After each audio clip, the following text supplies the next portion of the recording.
아담과 하와에게 여인의 후손을 보내주시겠다고 약속한 그 약속이 얼마나 엄청난가를 그때 당시에는 잘 몰랐을 것입니다.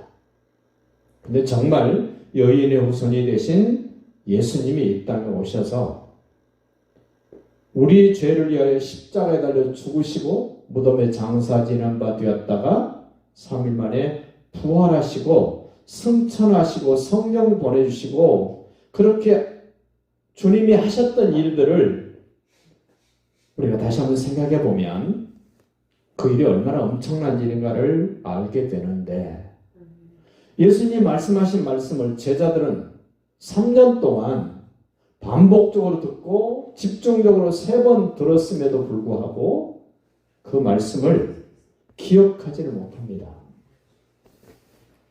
왜 기억하지 못할까요? 주님에 대한 신뢰가 없으니까 그분이 하시는 말씀을 받아들이지를 못합니다. 인정하지를 못합니다. 제자들은 예수님이 좋다고 따라다녔습니다. 예수님을 사랑한다고 따라다녔습니다. 특별히 예수님으로부터 끔찍하게 사랑을 많이 받았던 사도 요한, 오늘 요한복음을 기록한 사도 요한, 그도 예수님을 못 믿었습니다.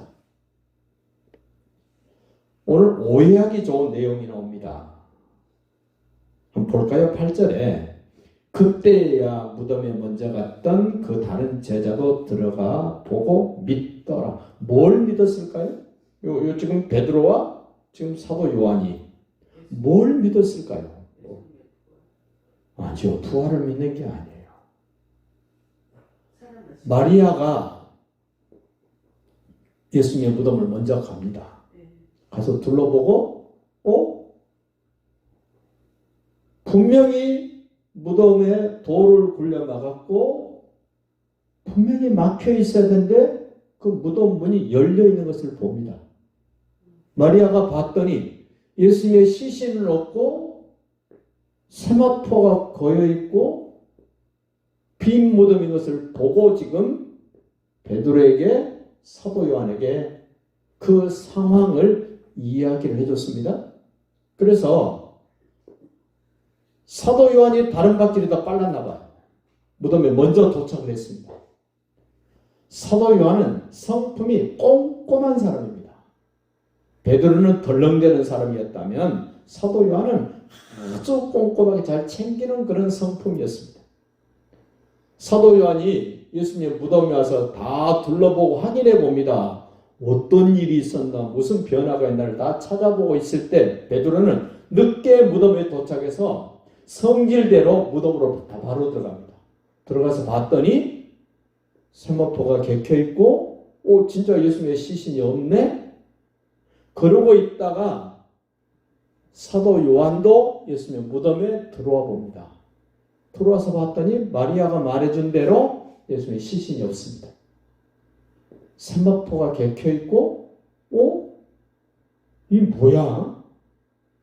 지금 8절에서 말한 그 다른 제자도 들어가 보고 믿더라고 말하니 믿더라는 말은 마리아가 말해준 대로 무덤이 열렸고 예수님의 시신이 없어졌네? 누가 가져갔지? 모르겠네? 그 마리아가 말해준 말을 이제야 베드로와 요한이 인정하고 받아들이는 그 말을 지금 여기 믿었다고 얘기를 하는 겁니다. 그러니까 성경을 문맥을 따라 읽지 않으면 우리는 쉽게 다른 생각을 하고 엉뚱한 말을 하게 됩니다. 이 문맥을 따라서 보면 안식 후 첫날 주일날 마리아가 예수님을 사랑하기 때문에 다른 복음서에서는 새벽 미명 어두울 때 예수님의 시체에 향품을 발라주기 위하여 갔다 이럽니다. 가면서 걱정합니다. 그 큰 돌로 무덤을 막아놨는데 누가 그 무덤에 돌을 굴려줄까 염려하면서 갑니다. 걱정하면서 갑니다. 기억하십시오. 예수님의 부활을 믿지 못하면 늘 걱정입니다. 늘 염려입니다. 누가 해결해 줄까? 그런데 현장에 도착했더니 어떻게 됐습니까? 이미 내가 염려한 것은 해결됐습니다. 내가 걱정한 것은 없어졌습니다. 무덤이 확 열려 있습니다. 예수님의 부활을 믿는 여러분과 저는 염려할 것 없습니다. 걱정할 것 없습니다. 다만 우리가 해야 될 것은 예수님을 사랑하고 예수님이 하신 말씀을 인정하고 받아들이고 그렇게 신뢰할 수 있으면 됩니다. 1절 가보십시오. 안식 후 첫날 일찍이, 새벽이라고 그랬습니다. 다른 성경에서는 아직 어두울 때에, 아니 무덤을 찾아갈 때 나와 상관없는 분의 무덤을 찾아가면 무섭습니다. 그런데 내가 사랑하는 가족, 내가 사랑하는 어떤 대상의 무덤을 찾아갈 때는 무섭지 않습니다. 저는 안양 청계에 공업묘지가 있습니다. 거기에 제가 교회를 하던 안디옥 교회 권사님, 집사님, 성도님을 꽤 여러 분을 그 청계 공업묘지에 안장을 해드렸습니다. 저는 금요일 날 기도회를 마치고 그 청계 공업묘지 밑에, 공동묘지 밑에 차를 끌고 가서 거기다 차 대놓고 혼자서 거기서 기도할 때가 있었습니다. 다른 분들은 무섭지 않냐 그러는데 무섭지 않습니다. 나를 사랑하고 내가 사랑하는 분의 무덤을 찾아가면 무섭지 않습니다만은 전혀 상관없는 사람들이 묻혀있는 공동묘지를 간다든지 무덤 옆을 지나가면 왠지 무섭고 겁이 나기도 합니다. 이 마리아가 예수님을 얼마나 사랑했던지 새벽에 무덤을 찾아갑니다. 도착해 봤더니 돌이 무덤에서 옮겨진 것을 봅니다. 돌이 옮겨졌다고 그 증거가 부활의 증거는 아닙니다. 2절 보십시오.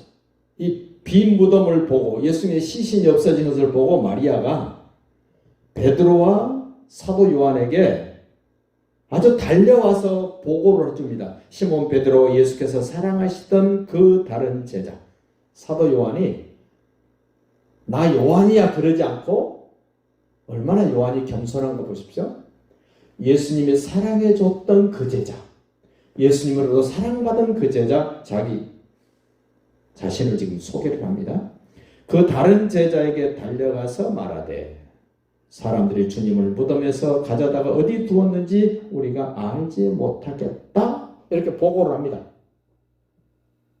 자, 빈 무덤을 보고도 이렇게 전해줬다면 예수님의 부활을 경험했던 사람들은 더 말할 것도 없이 예수님의 부활의 소식을 전해야 됩니다. 마리아가 전해진 소식을 듣고 베드로와 요한이 어떤 반응을 보이나 보십시오. 베드로와 그 다른 제자가 나가서 무덤으로 갈새 둘이 같이 다름질했다. 뛰어갑니다. 예수님의 시신이 없어졌다 그러니까 뛰어갑니다. 부활을 믿고 뛰어갔으면 좋을 텐데 부활을 믿고 뛰어가는 것이 아니라 예수님의 시신이 없어졌다니까 뛰어갑니다. 그 다른 제자가 베드로보다 더 빨리 달려가서 베드로보다는 요한이 확실히 다름박질을 잘한 것 같아요. 먼저 무덤에 도착했다. 구부려 세마포 놓인 것을 보았으나 들어가지는 아니하였더니 시몬 베드로는 따라와서 무덤에 들어가 보니 세마포가 놓였고 베드로 성질대로 바로 무덤으로 뛰어들어갑니다. 사도 요한을 살핍니다. 자, 베드로가 무덤에 들어가서 보니까 세마포는 놓였고 또 머리를 쌌던 수건은 세마포와 함께 놓이지 않고 딴 곳에 쌌던 대로 놓여 있더라. 예수님이 장례를 치를 때 쌌던 그대로 놓여 있고 세마포만 따로 개어 있다. 자, 시몬 베드로는 따라와서 무덤에 들어가 보니 그리고 사도 요한도 들어와서 확인해 보고 8절 그때야 무덤에 먼저 갔던 그 다른 제자도 들어가 보고 믿더라. 그런데 그 믿더라는 말을 그 9절에 설명합니다. 그들은 누굽니까? 마리아와 베드로와 사도 요한은 성경에 그가 죽은 자 가운데서 다시 살아나야 하리라 하신 말씀을 아직 알지 못했다. 여러분 알지 못했는데 믿을 수 있을까요? 못 믿습니다.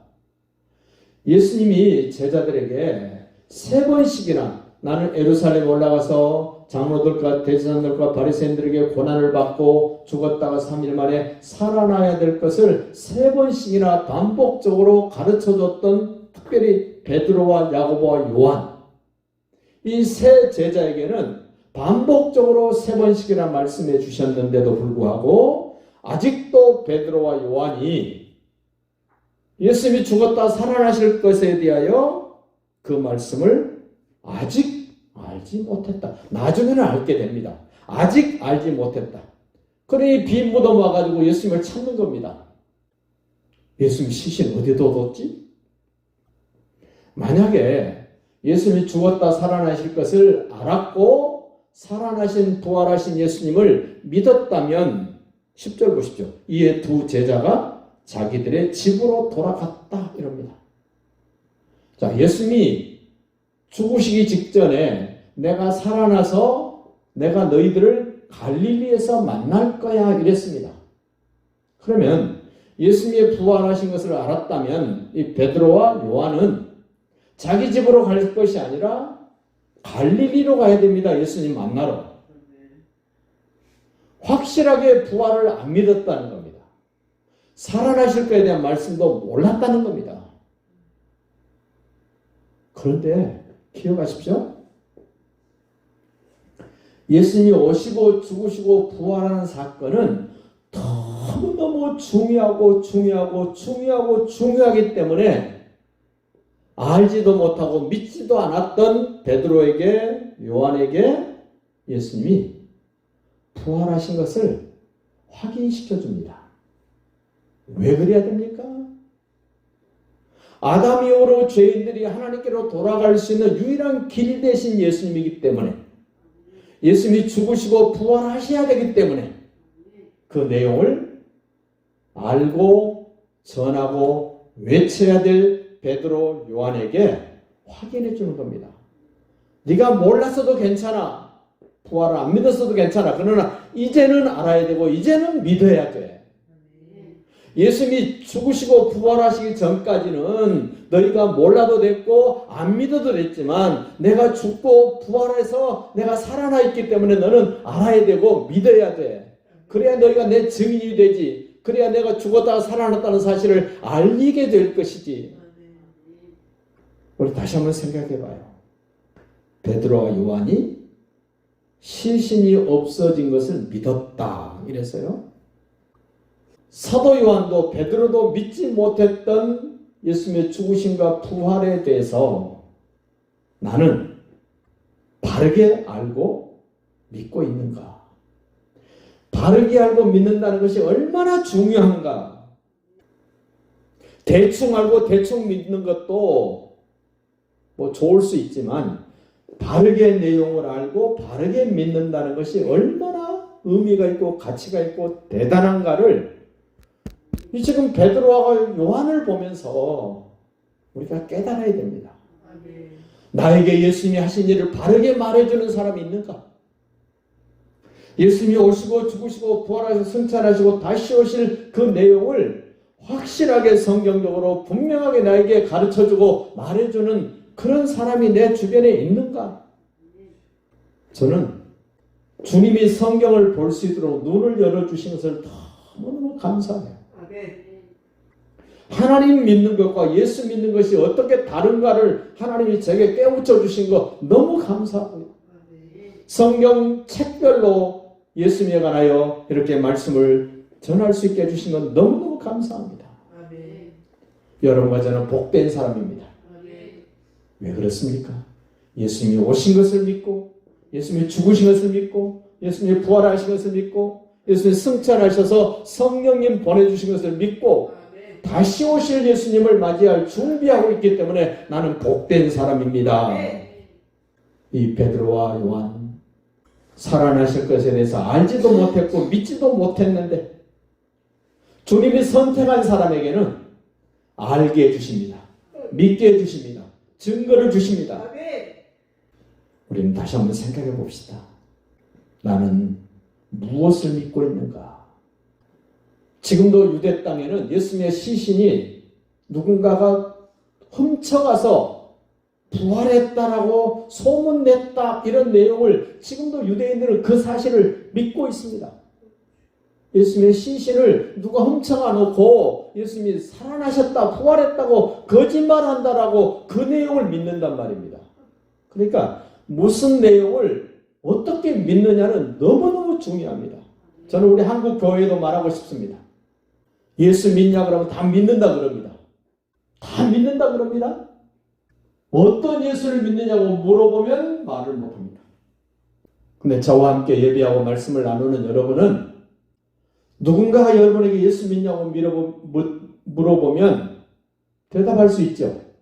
믿습니다. 저와 같은 목사여가지고 다시 또 물어볼 거예요. 어떤 예수를 믿습니까? 라고 물어보면 머뭇거리면 안 됩니다. 이상한 소리 하면 안 됩니다. 분명하게 얘기해 줘야 됩니다. 창세기 1장, 2장은 너무너무 좋은 에덴 동산입니다. 부족함이 없는 곳입니다. 그런데 하나님이 하지 말라는 짓을 해서 선악과를 따먹고 자기가 하나님같이 되려다가 쫓겨났습니다. 죄인입니다. 그 죄의 문제를 해결하고 하나님께로 돌아가야 되기 때문에 하나님이 돌아올 수 있는 길, 돌아올 수 있는 방법, 돌아올 수 있는 내용을 알려주셨습니다. 여인의 후손이신 예수님이 우리에게 오셔야 되고 그분이 피 흘려 죽으셔야 되고 그분은 무덤에 장사 지낸 바 되었다가 3일 만에 살아나셔야 내 죄의 문제가 해결되고 예수님이 부활하신 것을 믿음으로 내가 의롭담을 받아서 하나님께서 나를 의로운 사람으로 인정해 주셔야 죄의 문제가 해결되기 때문에 구원의 문제가 해결되기 때문에 예수님은 반드시 오셔야 되고 그분은 피 흘려 죽으셔야 되고 무덤에 장사 지낸 바 되었다가 살아나셔야만 되는 나를 위하여 예수님이 해놓으신 일들 기억하십시오. 그분이 왜 오셨는지, 왜 죽으셨는지, 왜 부활하셨는지, 왜 승천하시고 왜 다시 오시는가를 자기가 설명해 줄 수 있어야 되고 전해 줄 수 있어야 되고 가르쳐 줄 수 있어야 되고 다른 사람이 잘 헷갈리고 알지 못하면 이해시키고 설득시킬 수 있을 정도가 되셔야 돼요. 목사만 그래야 되는 것이 아니라 예수가 하나님 아들 그리스도로 믿어진 하나님의 구원받은 백성이라면 다 예수님이 하신 이 중요한 일 말해줘야 됩니다. 말할 수 있어야 됩니다. 저는 천지창조도 중요하지만 천지창조보다 더 중요한 것이 예수님이 오셔서 하신 일들이라고 생각을 합니다. 예수님이 다시 오시면 뭘 근거로 지옥과 천국을 갈라놓겠습니까? 예수님을 믿느냐 안 믿느냐입니다. 여러분과 저도 믿기만 하면 된다고 말하면 안 됩니다. 어떤 예수를 믿느냐가 너무너무 중요하기 때문에 내용을 따져봐야 됩니다. 확인해봐야 됩니다. 무조건 믿기만 하면 구원받는다고요? 아니요. 어떤 예수를 믿어야 구원을 받게 되는가를 성경은 이야기하고 있는데 그 내용은 말해주지 않고 믿기만 하면 구원받는다고 이상한 소리 합니다. 그렇게 믿었다가 천국 문 앞에 갔다가 확인해보면 어떻게 할 겁니까? 너 여기 왜 들어오려고 그러는데? 예수 믿으니까 들어가야죠? 통과시켜 줄까요? 네가 믿는 예수는 어떤 예수만 말해봐. 그러면 나 그냥 믿는데요? 됩니까?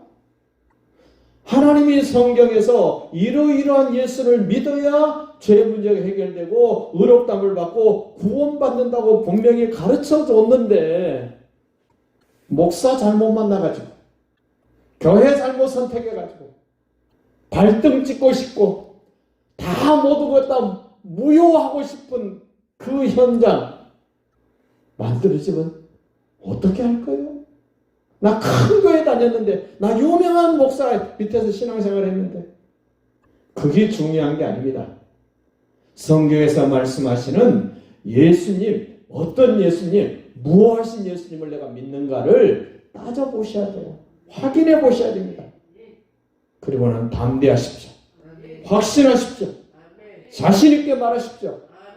쫄지 마세요. 그 예수님이 능력입니다. 그 예수님이 하신 일이 복음입니다. 복음은 능력입니다. 그 능력으로 살아봅시다.